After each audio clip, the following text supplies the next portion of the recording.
Have you noticed all the millionaires that surround you every single day? Chances are you haven't, because many millionaires don't appear wealthy at all. They may actually appear broke intentionally. Instead of wearing designer suits, fancy dresses, and high-end shoes, or cruising around in luxury cars, they look the same as people like you and me. If you've believed up until this point that millionaires spend freely and without consideration, you'd be surprised to see how they actually spend their money and what percentage of their income is allocated to expenses that you and I both have. In fact, most people would benefit from adopting many of the spending habits I'm about to share, so make sure to watch until the end so you don't miss even a single one. Thomas Corley, the author of Rich Habits, conducted a study of millionaires over a 5-year period where he sampled over 200 individuals and analyzed their careers, personality traits, and how they spend their money. They all had net liquid assets of $3.2 million or more, which includes cash, bank deposits, and investments that can quickly be converted to cash, such as shares of stock. They also had an annual gross income of $160,000 or more. Through his research, Corley found that there are generally 4 very different types of millionaires. The first is the big company climber, someone who works for a large corporation and devotes all of their time and energy to advancing their career until they find themselves in an executive position with a very high salary. Next, there's the virtuoso. These individuals are among the best at what they do, and they're paid a premium for their knowledge and expertise. Formal education, including advanced degrees, often in law or medicine, is usually a requirement for this second type of millionaire. Next, there's the dreamer entrepreneur. These people pursue a dream, such as starting their own business or becoming an actor, musician, or author. Dreamers are passionate and love their work, and those efforts reward them financially. The fact that they're entrepreneurs makes them unique in that they have no cap on their potential income when compared to an employee. Finally, there's the saver investor. For them, it doesn't matter what their day job is, how high or low their income is, what credentials they have, or what opportunities are presented to them. These individuals prioritize saving and investing consistently, and they're always looking for smart ways to build wealth. This category of millionaire is most relatable to the average person. It shows that becoming a millionaire is a possibility for anyone, regardless of their occupation. It's common to think of a millionaire as a higher up at a Fortune 500 company, or perhaps as someone who had the idea of a lifetime and built an incredibly successful business. The truth is that most millionaires reach the $1 million threshold simply by being an average person in the saver investor category. Being a saver investor has the fewest barriers to entry because you don't need to be a genius, earn extensive degrees, or work unreasonably long hours. These individuals don't take huge investment risks. Instead, they put their money into proven investments with a track record of growth. There are no prerequisites to becoming a saver investor millionaire. It's possible for anyone, whether or not they graduated from high school or came from poverty, to get on the right track immediately and begin their journey toward becoming wealthy. A great example of this is my parents. Neither ever made more than $80,000 a year, and they have only one college diploma between the two of them. However, where they lacked in income, they made up for in solid savings practices and patience. Now, after working for 40 years of saving and investing, they have a few $1 million to enjoy in retirement without ever having had to overextend themselves to earn a massive income in the process. Corley found that in order to become a millionaire as part of the Saver Investor Group, you should aim to keep your expenses at 80% or below your take-home pay. He found that saver investors aimed to save at least 20% of their income and religiously invested that money by implementing a frugal mentality and making investment a priority. The process of becoming a millionaire is quite simple, and this is the most common way people in Corley's study reached that goal.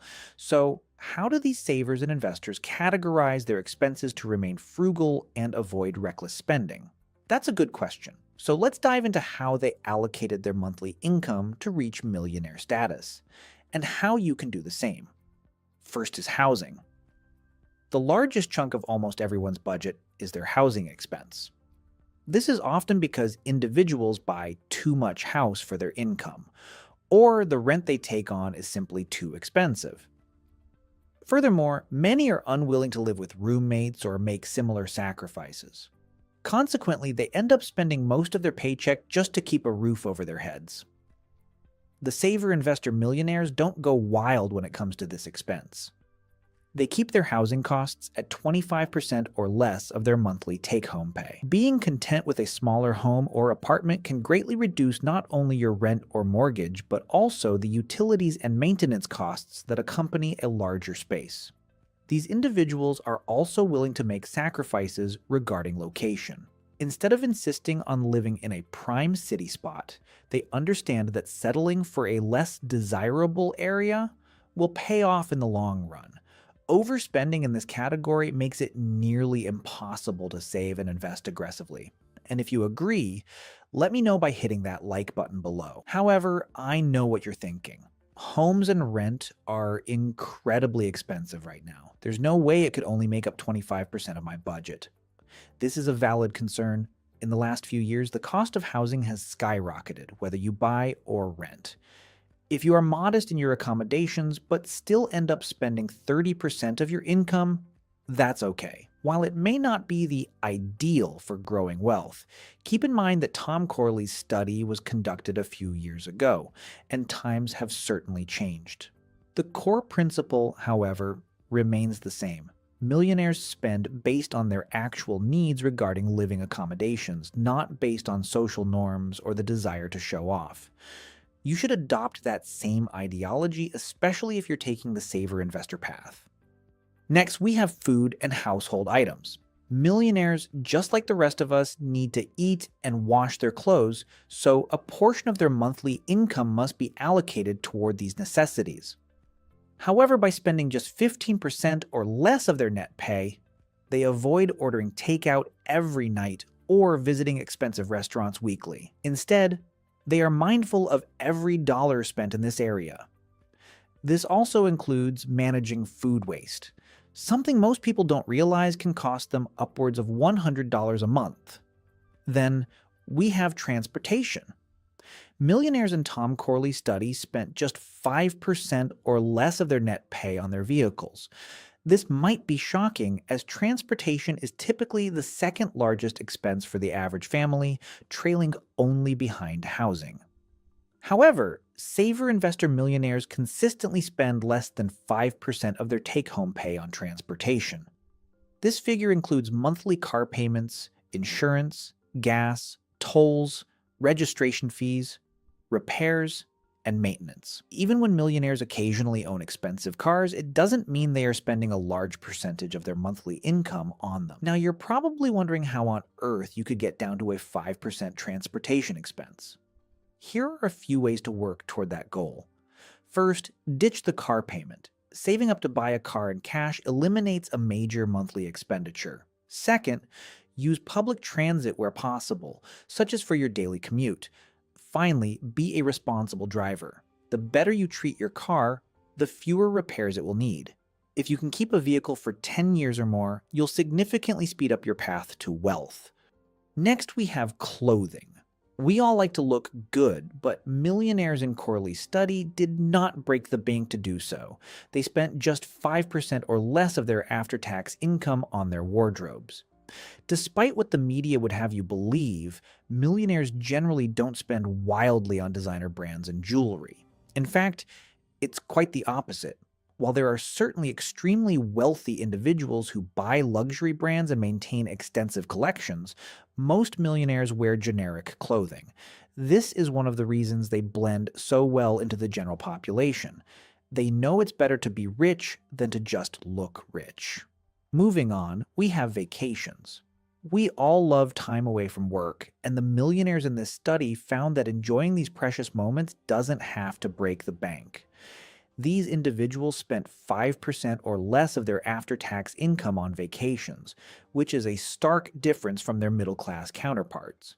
It is common for middle-class families to spend a relative fortune on an annual trip. Whether it's a Disney vacation during school break or a tropical cruise, these expenses are extremely high for the average household.